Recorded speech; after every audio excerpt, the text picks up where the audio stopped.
التائب من الذنب كمن لا ذنب له أو كما قال صلى الله تعالى عليه وسلم صدق الله العظيم وصدق رسوله النبي الكريم ونحن على ذلك لمن الشاهدين والشاكرين.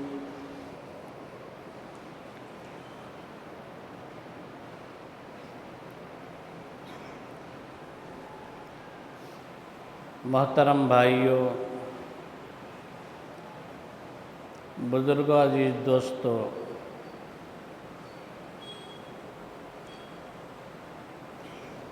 اللہ تبارک و تعالیٰ کی اطاعت، فرما برداری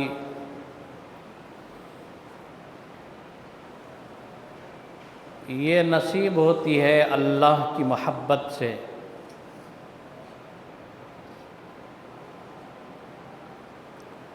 اللہ نے قرآن کریم میں فرمایا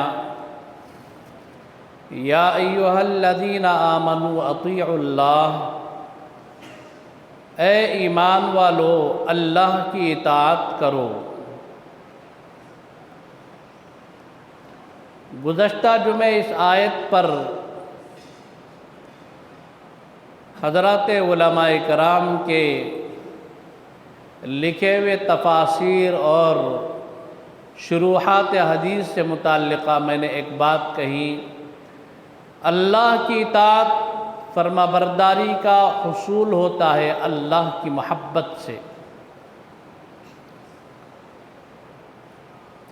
جس بندے کو اللہ کی محبت حاصل ہو جاتی ہے،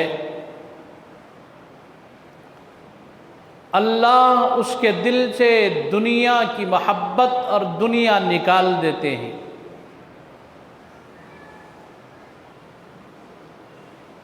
جس بندے کے دل سے دنیا کی محبت نکل گئی، اب لازمی طور پر وہاں اللہ کی محبت اور حضور نبی کریم صلی اللہ تعالیٰ علیہ وسلم سے عشق، اللہ کے احکامات پر چلنا آسان ہو جاتا ہے. اللہ کی محبت کے بعد سب سے بڑی اللہ کی جو نعمت حاصل ہوتی ہے وہ یہ ہے کہ بندے کو گناہوں سے بچنا آسان ہو جاتا ہے. بعض مرتبہ کیا اکثر و بیشتر بندہ گناہ کرتا ہے، غلطیاں کر جاتا ہے، اسے معلوم ہے کہ گناہ ہے، یہ غلط ہے، باوجود کہ گناہ کرتا ہے تو لذتیں ہیں، محبتیں ہیں.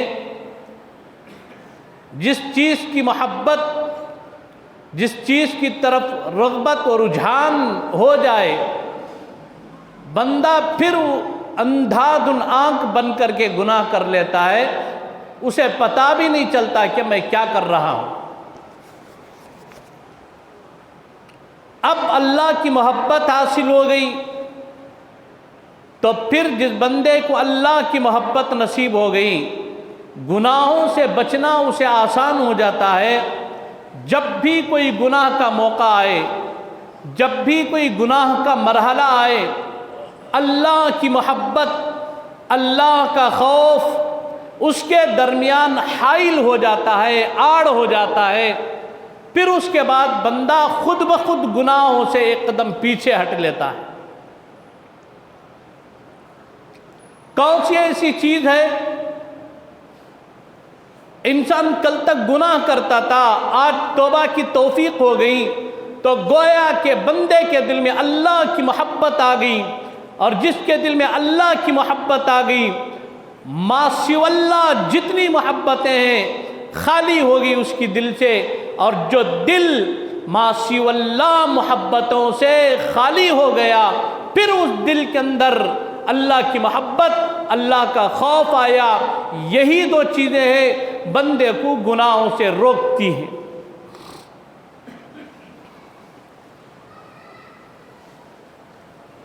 انسان جب گناہ کرتا ہے تو اس کے گناہوں پر کیا کیا چیزیں گواہ بنتی ہیں. بندہ جب گناہ کرتا ہے تو پہلا گواہ جس دھرتی پر، جس زمین پر، جس حصے پر بندہ گناہ کر رہا ہے، وہ حصہ اللہ کی بارگاہ میں گواہ بن جاتا ہے۔ بالکل نیکیوں کا بھی اسی طرح مسئلہ ہے۔ انسان جس دھرتی پر نیکی کرتا ہے، زمین کے جس حصے پر کھڑے ہو کر نیکی کرتا ہے، وہ زمین اس کے حق میں گواہ بن جاتی ہے۔ فرض نماز پڑھ لیے ایک جگہ پر، سنتوں کے لیے جگہ کیوں بدلتے ہیں؟ علماء نے لکھا جگہ بدل کر جو نماز پڑھتے ہیں اس کے اندر ایک حکمت یہ بھی ہے، بندہ یہاں سجدہ کر لیا، قیامت کے دن وہ جگہ اس کے حق میں گواہی بن گئی۔ پھر مسجد کے دوسرے حصے میں سجدہ کر رہا ہے، جس حصے میں سجدہ کیا ہے وہ حصہ گواہ بن گیا، وہ جگہ گواہ بن گئی۔ بندہ پہاڑ کی چوٹی پر کھڑے ہو کر گناہ کرتا ہے، اسے بظاہر کوئی دیکھ نہیں رہا ہے، کوئی انسان نہیں ہے، کوئی چرند پرند نہیں ہے، کوئی مخلوقات نہیں ہے، لیکن گناہ کر رہا ہے۔ زمین کا وہ حصہ کل روز محشر اللہ کی بارگاہ میں گواہ بن جاتا ہے۔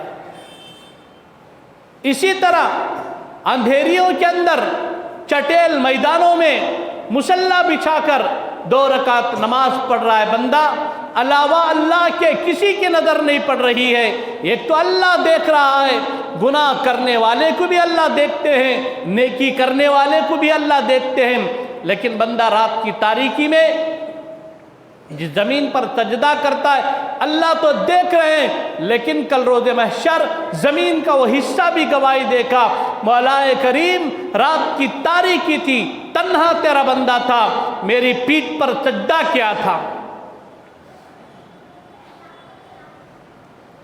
رات کے تاریکی کے گناہ، ظلمتوں کے گناہ، رات کی تاریکی کی نیکیاں، ظلمتوں کی نیکیاں اللہ کیا بہت معنی رکھتے ہیں۔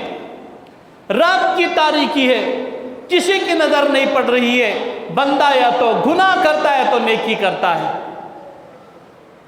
ایسے وقت میں، ایسے موقع پر بندہ جو نیکی کرتا ہے یہ بھی لکھا جاتا ہے، گناہ کرتا ہے یہ بھی لکھا جاتا ہے۔ پہلا گواہ بندے کے گناہ پر زمین کا وہ حصہ ہے جس حصے پر کھڑے ہو کر گناہ کرتا ہے۔ دوسرا گواہ قرآن کریم نے کہا اليوم نختم على افواہہم وتکلمنا ایدیہم وتشہد ارجلہم بما كانوا یکسبون۔ بندہ گناہ کرتا ہے، اللہ کی بارگاہ میں اس کے ہاتھ پیر، اس کے جسم کا ہر عضو قیامت میں اللہ کی بارگاہ میں کھڑے ہو کر گواہی دیتا ہے۔ روز محشر ہوگا، اللہ پوچھیں گے میرے بندے کیا کر کے آیا؟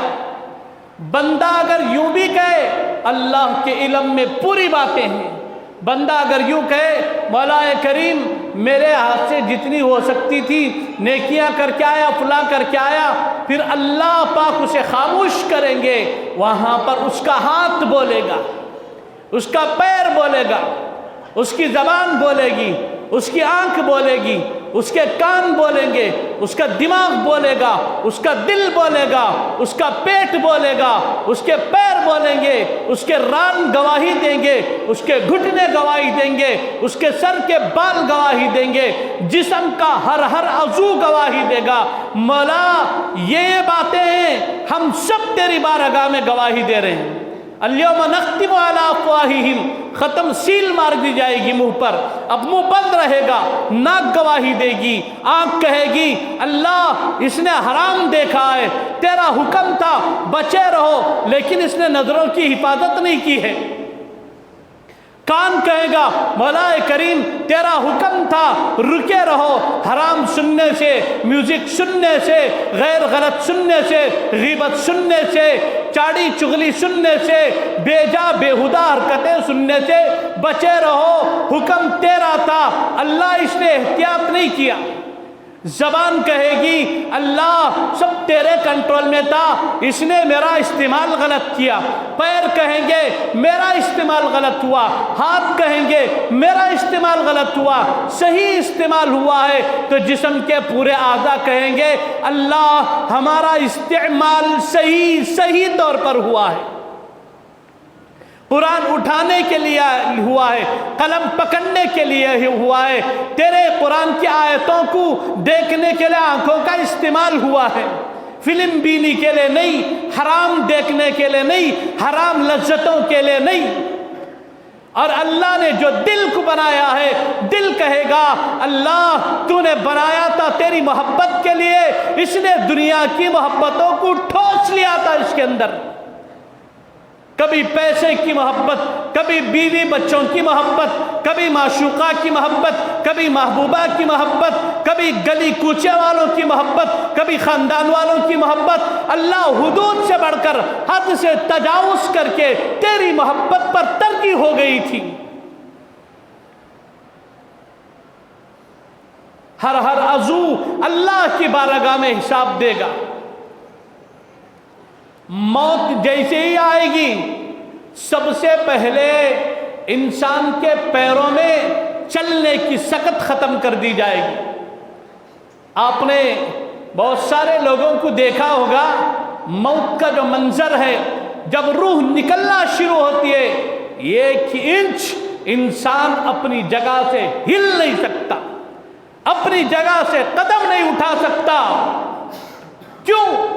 جگہ اس کی مقدر ہے، طے ہو چکا ہے، فلاں جگہ پر اس کی موت آنی ہے، اللہ کے ہاں سے طے ہو چکا ہے، وہ ہو کر رہے گا۔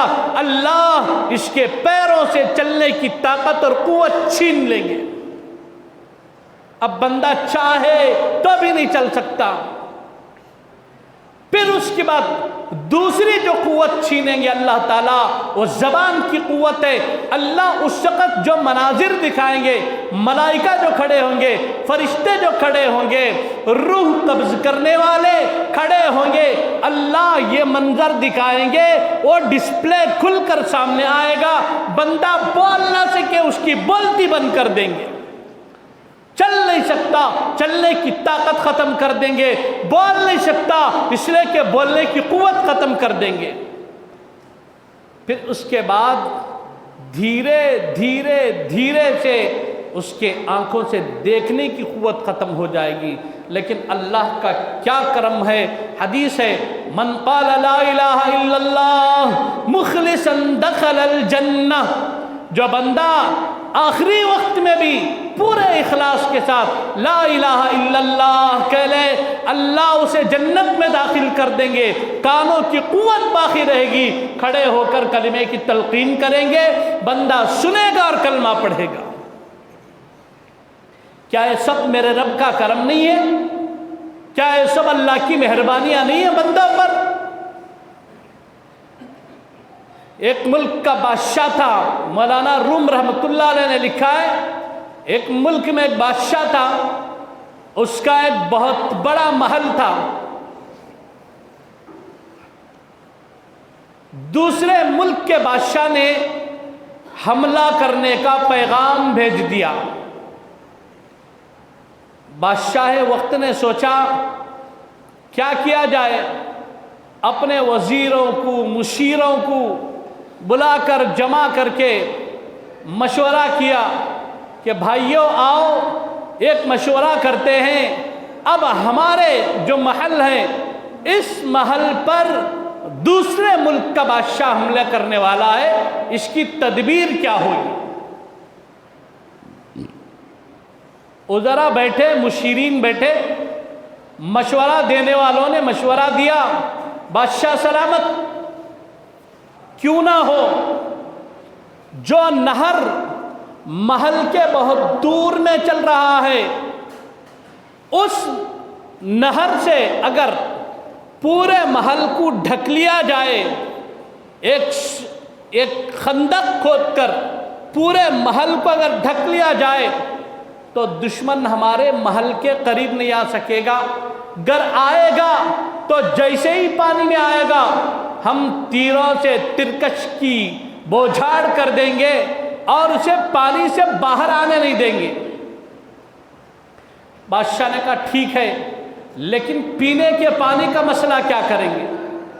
کسی نے کہا بادشاہ سلامت، جب نہر ہمارے محل کے اطراف اکناف سے چلے گی تو اسی سے 3-4 مقامات سے 3-4 جگہوں سے راستے نکال لیں گے، کھود لیں گے، اور اس طرح پانی بھی محل کے اندر آ جائے گا اور دشمن کا خطرہ بھی ٹل جائے گا۔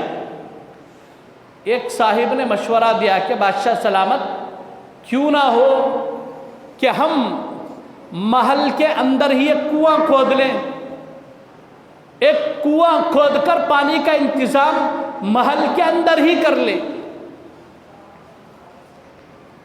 بادشاہ کو اس کی بھی رائے بہتر لگی، کہا ایک کام کرے، ایک کنواں بھی کھود دیا جائے، باقی وزراء کی جو رائے ہے ان کی اپنی رائے کے مطابق کنویں کے چاروں محل کے چاروں طرف سے راستے نکال کر پانی کا انتظام کر لیا جائے۔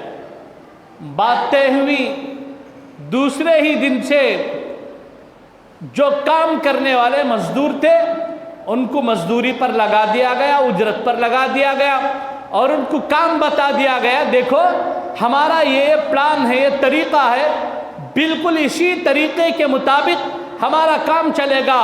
محل کے یہ چاروں کونے ہیں، ان چاروں کونوں سے پانی کی رسائی کا انتظام کرو، پانی یہاں سے ہوتا ہوا محل کے اس حصے میں آئے گا، اور یہاں سے ہوتا ہوا اس حصے میں آئے گا، اور ادھر سے ہوتا ہوا اس حصے میں آئے گا۔ پورا جو طور طریقہ تھا اس طور طریقے کو بتا دیا گیا۔ اب کاریگر کام کر رہے ہیں، الحمدللہ محل کے اندر پانی کی بھی سہولت ہوگی، بہت بہترین پانی، صاف شفاف پانی، عمدہ پانی، اس کا بھی انتظام ہو گیا۔ اب جو بادشاہ حملہ کرنے والا تھا اس تک بات پہنچی کہ دیکھو اس بادشاہ کو ہرانا مشکل ہے، کیونکہ اس نے محل میں پانی کا انتظام کر رکھا ہے، اور ضروریات کی جتنی چیزیں ہیں یہ ساری کی ساری چیزوں کا انتظام ہو چکا ہے۔ اب پانی بھی ہے، کھانے کا بھی نظم ہے، ہتھیاروں کا بھی نظام ہے، اب اس کے محل پر حملہ کرنا اتنا آسان نہیں ہے۔ جب سامنے والے بادشاہ نے اسے سنا تو مسکرا پڑا، زور سے قہقہے لگا کر ہنسنے لگا، اور اس نے کہا مرحبا، کیا خوب تدبیر ہے۔ بلکہ بادشاہ سلامت نے ہماری فیلڈ بہت آسان کر دی، ان پر حملہ کرنا بہت آسان کر دیا۔ سامنے کے بادشاہ کے جو وزیر تھے اس نے کہا بادشاہ سلامت، ہم نے آپ کی بات کو سمجھا نہیں، تھوڑا کھول کر بات سمجھا دیجئے، تھوڑا وضاحت کر دیجئے تاکہ ہم اس بات کو سمجھنا چاہتے ہیں۔ بادشاہ سلامت نے کہا اب اس وقت میرے یہاں جتنے تیرنے میں ماہر لوگ ہیں ان کو بلایا جائے۔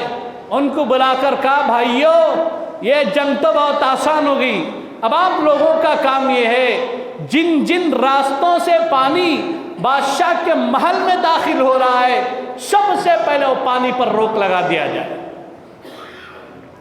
پہلا کام یہ ہے کہ پانی پر روک لگا دیا جائے۔ جب پانی پر روک لگا دی جائے تو پھر اس کے بعد بادشاہ سلامت پانی اندر لینے سے قاصر، اور جسے پانی ہی میسر نہیں وہ کیا جنگ کرے گا، یہ ایک تدبیر تھی۔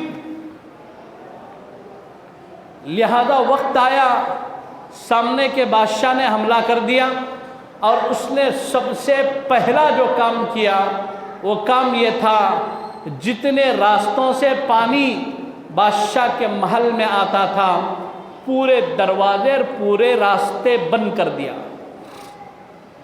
صبح اٹھا بادشاہ حیران، بھئی جا کر دیکھو کیا ہو گیا ہے، کل تک محل کے اندر پانی آ رہا تھا لیکن اچانک ہر راستے سے پانی بند ہے۔ صبح کو چند جنگجو چند سپاہی جا کر دیکھتے ہیں کہ